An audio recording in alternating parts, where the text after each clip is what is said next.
অনেকে বলে দোকান খোলার পরে সর্বপ্রথম যদি বাকি বিক্রি করে তাহলে ওই দিন অশুভ হবে, এই কথা সঠিক কিনা? এটা এটা ইমান বিরোধী এবং শিরকপূর্ণ বিশ্বাস। ইমানদার মনে করবে ভালো এবং মন্দ এটার একমাত্র মালিক আল্লাহ তাআলা।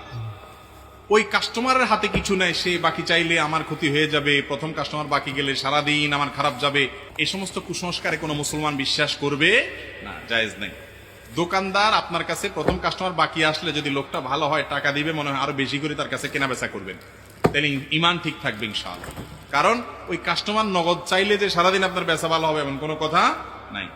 কালোটা ক্যামেরা তো চায় না, আমি বুঝতে পারছি না, কালোটা আসে আছে কালোটা কি হবে উপরে কাজ নাই, আজকে শুক্রবার আমি দিয়ে নেবে গান থাকতে অবস্থায় কাজ কামের করা নাই, করলে করলাম না করলে নাই।